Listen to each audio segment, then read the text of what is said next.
Thank you, Mr. Speaker. I stand here today in support of SB 330. This important piece of legislation empowers the taxpayer to make decisions about their local school district funding.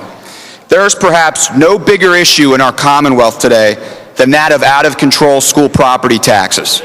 Voters sent a message this past November that no longer will the same special interest groups that have dominated this Capitol for so long have the only say in the legislative process.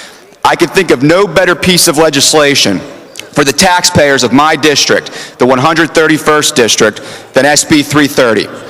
I have to be absolutely honest. I wish there were no exceptions in this bill.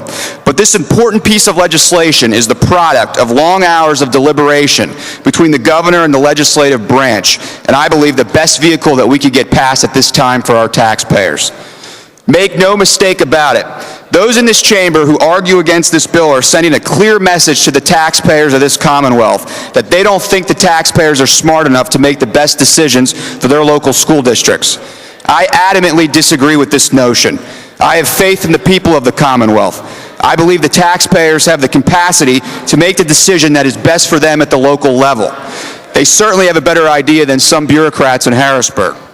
You see, we don't see the senior citizens having to choose between turning on their heat or paying their school property taxes while out here in Harrisburg.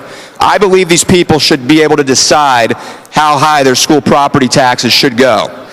The Commonwealth has over $50 billion in liabilities. We can no longer follow the same path we always have. The voters sent us here to turn around this sinking ship.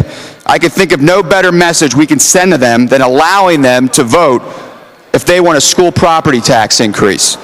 I urge the members of this chamber to support SB 330.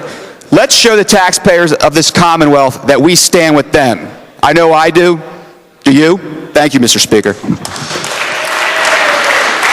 Question.